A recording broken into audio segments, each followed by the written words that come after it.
오늘 우리에게 주시는 하나님의 말씀은 에스겔서 23장 1절에서 21절까지의 말씀입니다. 에스겔서 23장 1절에서 21절까지 우리 한 목소리로 봉독하시겠습니다. 함께 봉독하십니다. 시작. 또 여호와의 말씀이 내게 임하여 이르시되 인자야, 두 여인이 있었으니 한 어머니의 딸이라.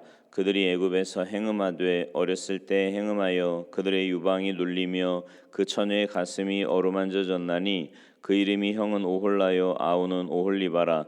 그들이 내게 속하여 자녀를 낳았나니 그 이름으로 말하면 오홀라는 사마리아요 오홀리바는 예루살렘이니라. 오홀라가 내게 속하였을 때에 행음하여 그가 연애하는 자 곧 그의 이웃 아수르 사람을 사모하였나니 그들은 다 자색 옷을 입은 고관과 감독이요 준수한 청년이요 말타는 자들이라. 그가 아수르 사람들 가운데 잘생긴 그 모든 자들과 행음하고 누구를 연애하든지 그들의 모든 우상으로 자신을 더럽혔으며 그가 젊었을 때 애굽 사람과 동침함에 그 처녀의 가슴이 어루만져졌으며 그의 몸에 음란을 쏟음을 당한 바 되었더니 그가 그때부터 행음함을 맞이 아니하였느니라. 그러므로 내가 그를 그의 정든 자 곧 그가 연애하는 아수르 사람의 손에 넘겼더니 그들이 그의 하체를 드러내고 그의 자녀를 빼앗으며 칼로 그를 죽여 여인들에게 이야깃거리가 되게 하였나니 이는 그들이 그에게 심판을 행함이니라. 그 아우 오홀리바가 이것을 보고도 그의 형보다 음욕을 더하며 그의 형의 간음함보다 그 간음이 더 심함으로 그의 형보다 더 부패하여졌느니라.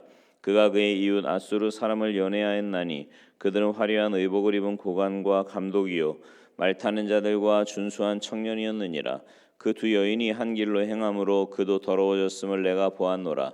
그가 음행을 더하였음은 붉은색으로 벽에 그린 사람의 형상 곧 갈대아 사람의 형상을 보았음이니 그 형상은 허리를 띠고 동이고 머리를 긴 수건으로 쌌으며 그의 용모는 다 준수한 자 곧 그의 고향 갈대아 바벨론 사람 같은 것이라. 그가 보고 곧 사랑하게 되어 사절을 갈대아 그들에게로 보내매 바벨론 사람이 나와 연애 침상에 올라 음행으로 그를 더럽히매 그가 더럽힘을 입은 후에 그들을 싫어하는 마음이 생겼느니라.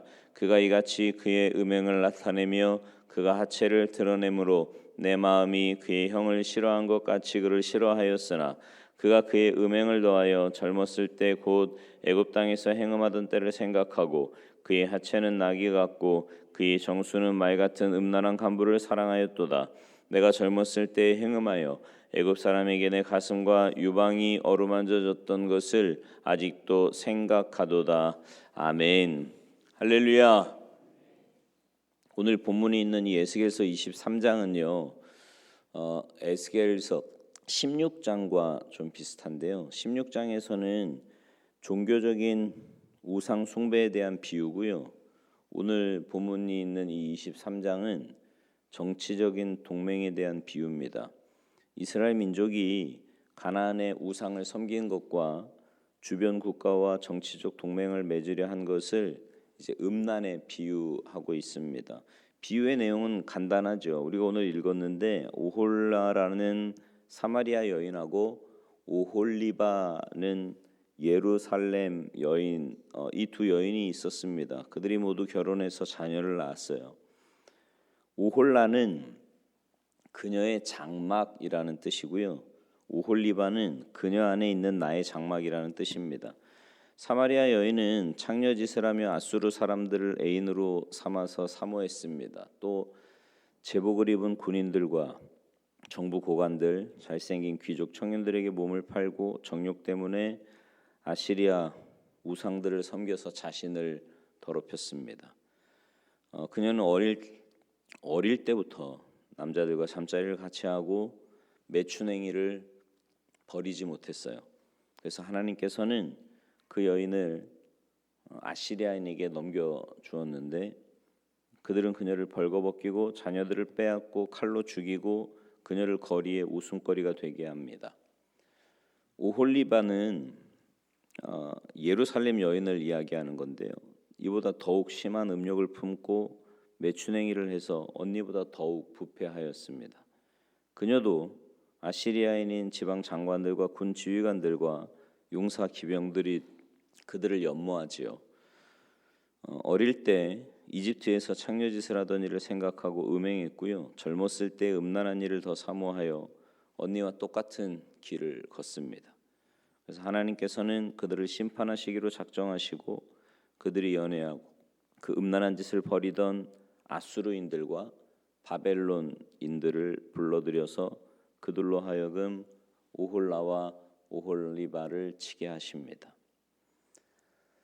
성경에서는요, 하나님과 이스라엘의 관계를 영적인 부부 사이로 비유하십니다.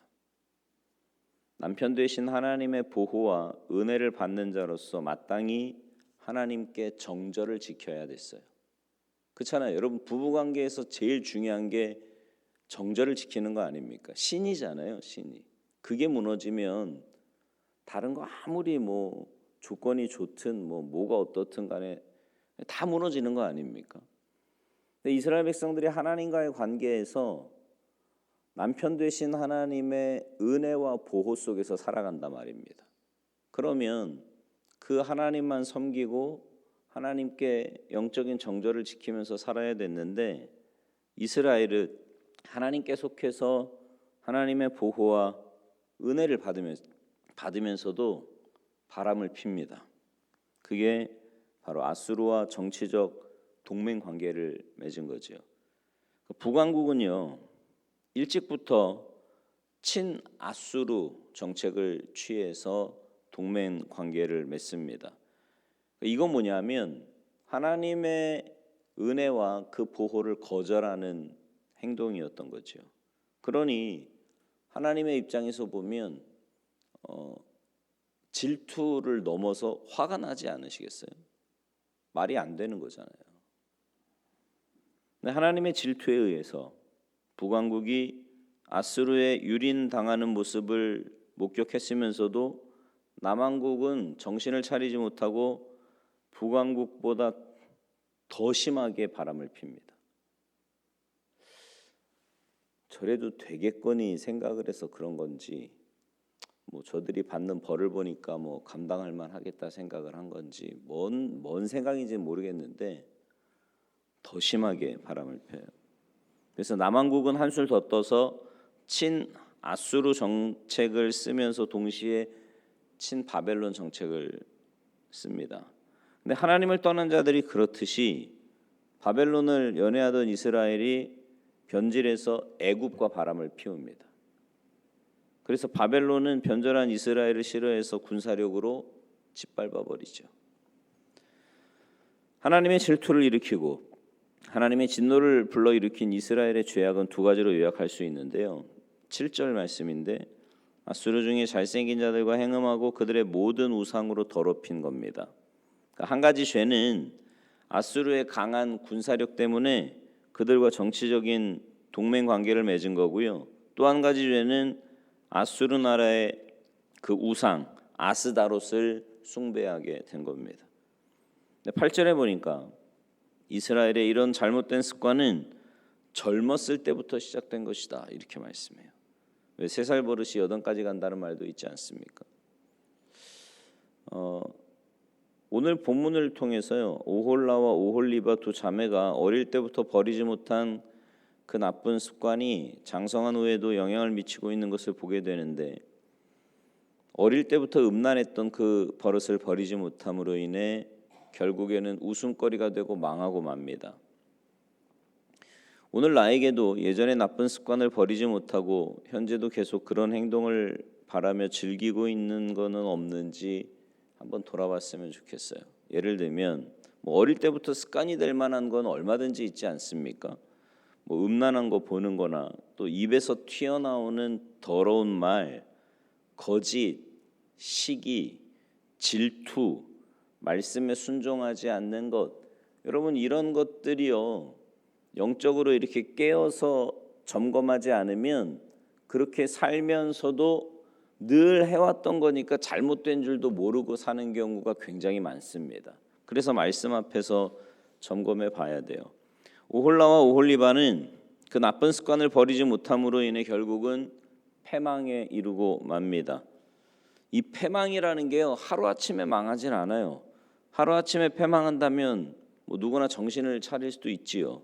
근데 여러 세월에 이렇게 이루어지기 때문에 과감하게 대처하지 못하는 겁니다. 꼭 개구리 삶기와 똑같은 거지요. 이스라엘이 범한 죄는 주변 나라들과 정치적인 동맹 관계를 맺은 거고, 또 그 나라의 우상을 끌어들여 숭배한 겁니다. 혹시나 저걸 섬겨서 나라가 저렇게 강해지나 뭐 이런 말도 안 되는 생각을 했던 거지요. 근데 그들이 그렇게 할 수 있었던 것은 그들이 자신의 남편이요 자신의 보호자인 하나님을 버렸기 때문입니다. 우리가 내일 모레 보겠지만 하나님은 이 점을요 35절에서 이렇게 지적하고 계세요. 내가 나를 잊었고 또 나를 내 등 뒤에 버렸은즉 너는 내 음란과 내 음행의 죄를 담당할지니라 하시니라. 사람이 가장 잘하는 게 있다면 하나님 잊어버리고 하나님을 등 뒤에 버리는 일입니다. 다시 말해서 불경건하고 불의한 일을 저지르는 게 인간의 전공 과목이에요. 이거는요 죄 짓는 건 참 시키지 않아도 잘합니다. 근데 인간이 가장 못하는 게 뭔지 아세요? 그 죄에 대해서 책임지는 일은 잘 못해요. 아니 아예 못합니다. 죄에 대해서 책임지는 일에 대해서는 전적으로 무책임하고 무능합니다. 어릴 때 그런 경험 해보시지 않았나요? 물을 엎질렀으면서도 누가 엎질렀냐고 호통하면 내가 하지 않았다고 발뺌하는 그런 경우요. 어렸을 때 그 못된 습관이 나이 들어서도 여전합니다. 하나님께서요 신명기 17장에서 이스라엘의 왕이 될 사람에게 4가지 금기사항을 말씀하셨는데, 말을 많이 두지, 달리는 말 있잖아요. 그거 많이 두지 말고, 아내를 많이 두지 말고, 은금을 많이 두지 말라. 그리고 율법책을 등사해서 평생 자기 옆에 두고 읽어서 여호와 경외하기를 배우라고 말씀하십니다. 왜 그렇게 하라고 하셨냐 하면 교만하지 않게 하기 위함이라고 말씀하세요. 이스라엘 나라가 오늘 본문에서와 같이 처참한 최후를 맞이하게 된 배후에는 왕이 지녀야 될 그 공평성과 책임성에 대해서 철저하게 무능했던 겁니다. 무엇보다 이스라엘 왕들은 하나님으로부터 위임받은 신부로서의 책임을 다하지 못한 거예요. 그 신부로서의 책임이 뭐예요? 아까도 말씀드렸듯이 정조와 정절을 지키는 겁니다. 근데 이스라엘은 신부로서의 역할을 수행하는 일에 철저하게 실패합니다. 바람 피우는 정도가 아니라 아주 노골적으로 음행을 저지른 거죠. 이스라엘 백성들은 전혀 무책임한 신부였습니다. 신랑 되신 하나님께 철저하게 무책임한 신부라면 다른 것은 뭐 보나 마나일 거죠. 여러분 어떠십니까? 주님의 거룩한 신부로 살고 계십니까? 오늘 몇 가지 말씀드렸는데 내 안에 어릴 때부터 행해왔던 잘못인 줄도 모르고 사는 습관이 없는지, 하나님보다 더 사랑하는 그 우상이 내 안에 있어서 하나님께 지켜야 할 정절, 정조 이런 거 없이 살고 있지는 않은지, 다시 말해서 주님의 거룩한 신부가 아니라 다른 것에 마음을 빼앗기고 삶을 빼앗겨 영적인 순결을 잃어버리고 살고 있지는 않은지 오늘 말씀 앞에서 우리의 삶을 점검해 봤으면 좋겠습니다. 바라기는 여러분 모두가 주님의 거룩한 신부로 책임을 다하며 사시기 바랍니다. 하나님의 은혜로 살잖아요, 우리. 그죠? 전적인 하나님의 은혜로 살지 않습니까? 하나님의 그 은혜로 사는 신부라면, 그러니까 이런 거죠.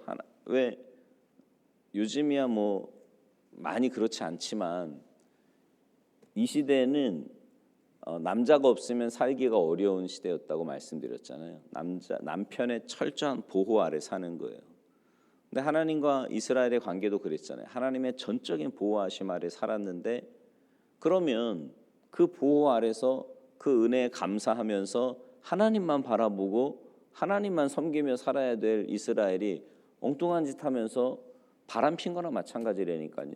그래서 눈에 보이는 좋은 것 때문에 이방은 쫓아가고 그 신을 섬기고 이런 짓을 하는, 이런 말도 안 되는 그 모습이 결국은 나라가 망하는 것까지 가지 않습니까? 우리는 주님만 온전히 사랑하고요, 그 주님의 말씀에 순종하고 주님과 날마다 행복한 동행하며 사셔서 주님의 거룩한 신부로 믿음의 길 올곧게 걸어가는 복된 인생들이 다 되시기를 주님의 이름으로 축원합니다. 기도하시겠습니다. 하나님, 우리를 주님의 신부로 불러주셔서 주님의 크신 은혜와 사랑 가운데 살게 하시니 진심으로 감사를 드립니다.